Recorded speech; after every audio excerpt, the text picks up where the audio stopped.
श्री स्वामी समर्थ तुम्हा सर्वांचे आपल्या यूट्यूब चॅनलवरती मी अगदी मनापासून स्वागत करते।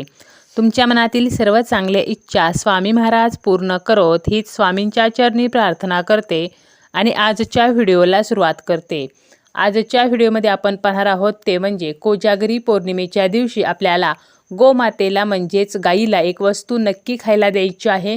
एक वेळ तुम्ही कोजागिरीची पूजा नाही केली, लक्ष्मी, कुबेर, इंद्रदेव यांची पूजा नाही केली तरी चालेल, परंतु अवश्य गोमातेला ही एक वस्तू खायला द्या, ज्यामुळे तुम्हाला संपूर्ण कोजागिरीचे फळ जे आहे तर ते प्राप्त होईल।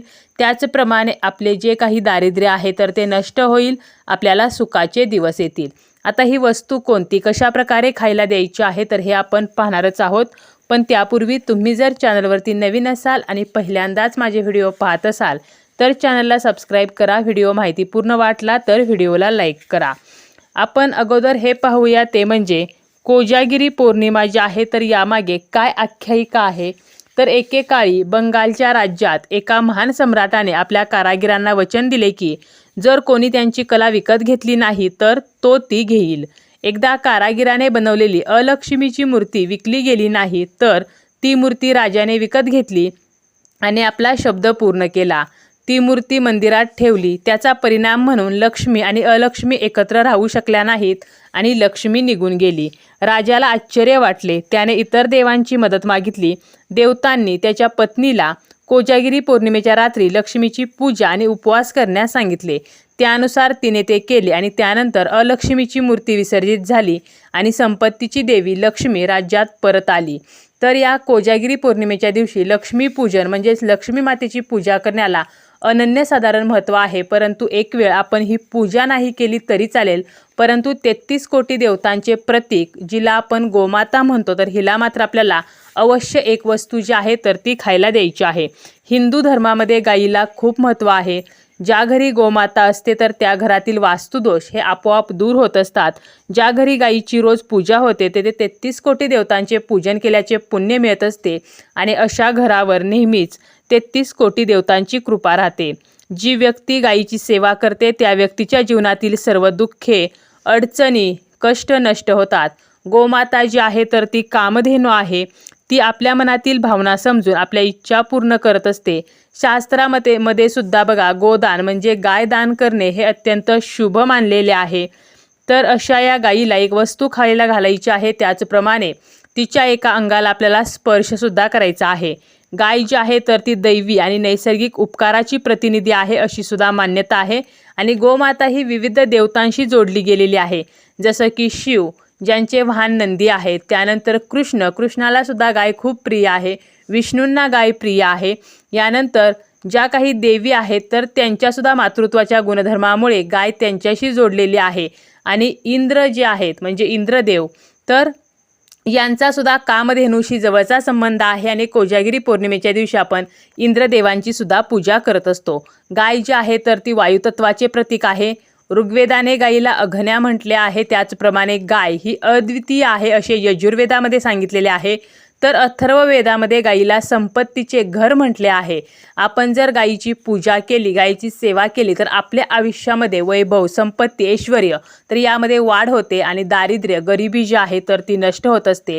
ज्या ठिकाणी गाय बसून आराम करते तर त्या ठिकाणी कोणतीही वाईट शक्ती जी आहे तर ती प्रवेश करत नाही। त्याचप्रमाणे बघा धार्मिक विधींमध्ये होम हवन यामध्ये देशी गाईचं जे काही गोमूत्र असतं, पंचगव्य जे आहे, तसेच गाईच्या शेणाच्या ज्या गवऱ्या आहेत तर यांचा वापर केला जातो। गाईच्या शेणाच्या गवऱ्याचा धूर केल्यामुळे वातावरण शुद्धी होत असते। त्याचप्रमाणे गाईच्या गळ्यामध्ये घंटा बांधली तर 33 कोटी देवतांची आरती करण्याचे आपल्याला पुण्यसुद्धा प्राप्त होत असते। तर एवढं महत्त्व या गाईला आहे। गाईचं जे शेण आहे तर यामध्ये सुद्धा माता लक्ष्मीचा वास आहे आणि गोमूत्रामध्ये गंगेचे वास्तव्य आहे अशी सुद्धा मान्यता आहे। आता आपल्या घरामध्ये गाय असेल किंवा आजूबाजूला गाय असेल किंवा गोशाळेमध्ये आपल्याला जायचं आहे, यानंतर आपल्याला गाईला एक वस्तू खायला द्यायची आहे। पण ही वस्तू खायला देण्या अगोदर आपल्याला काय करायचं आहे तर गाईला आपल्याला हळदी कुंकू लावायचं आहे। पायावरती पाणी ओतायचं, त्यानंतर आपल्याला गाईला हळदी कुंकू लावायचं आहे पायावरती, कपाळावरती आणि त्यानंतर ही वस्तू खायला द्यायची आहे। आता ही वस्तू जी आहे तर ती काय असणार आहे तर ही वस्तू म्हणजे आपल्याला एक छोटीशी चपाती करायची आहे। आता ही चपाती करताना आपल्याला कशा प्रकारे करायची आहे तर बघा, घरामध्ये आपण जेव्हा स्वयंपाक करणार आहोत त्यावेळेला सर्वप्रथम या गाईसाठी चपाती करून घ्यायची आहे। आणि ही जी कणिक आहे तर यामध्ये आपल्याला थोडंसं दूध जे आहे तर ते घालायचं आहे आणि थोडंसं कच्चं दूध घालून कणिक मळून घ्यायची। कणिक मळल्यानंतर आपण जेव्हा चपाती लाटणार आहोत आणि भाजणार आहोत तर त्यावेळेला आपल्याला तिला तूप लावायचं आहे। त्यानंतर तासभर आपल्याला हरभऱ्याची डाळ जी आहे तर ती भिजायला घालायची आहे आणि जेव्हा आपण गाईला हा घास देणार आहोत त्यावेळेला ती चपाती घ्यायची, एका प्लेटमध्ये मांडायची। त्यानंतर आपल्याला त्यावरती थोडीशी चमचाभर आपल्याला भिजवलेली हरभरा डाळ ठेवायची आहे आणि त्यावरती आपल्याला एक छोटासा गुळाचा खडा ठेवायचा आहे आणि असा घास जो आहे तर तो आपल्याला गाईला खायला द्यायचा आहे। आता हा गाईला घास खायला द्यायचा, त्याचप्रमाणे जर आपल्याला हे शक्य नसेल म्हणजे चपाती, भिजवलेली हरभरा डाळ आणि गूळ हे देणे जर शक्य नसेल तर आपण हिरवा चारा सुद्धा गाईला खायला देऊ शकतो। आता ज्या व्यक्तीचे भाग्य साथ देत नाही तर अशा व्यक्तीने काय करायचं आहे तर आपल्या उजव्या हातावरती गूळ घ्यायचा आणि हा गुळाचा खडा जो आहे तर तो गाईला चाटायला द्यायचा। गाईचा स्पर्श आपल्या हाताला झाला की आपल्या हातावरच्या रेषा ज्या आहेत तर त्या सक्रिय होतात आणि आपले नशीब चमकते। त्याचप्रमाणे मुले जर अभ्यासामध्ये मागे असतील त्यांच्या हातून आपल्याला गाईला हिरवा चारा हा कोजागिरी पौर्णिमेच्या दिवशी खायला द्यायचा आहे। यामुळे मुलांची स्मरणशक्ती सुधारते, मुलांचा हट्टीपणा सुद्धा कमी होत असतो आणि हिरवा चारा खायला घातल्यामुळे बुध ग्रहाची स्थिती सुधारते, सर्व संकटे नष्ट होतात।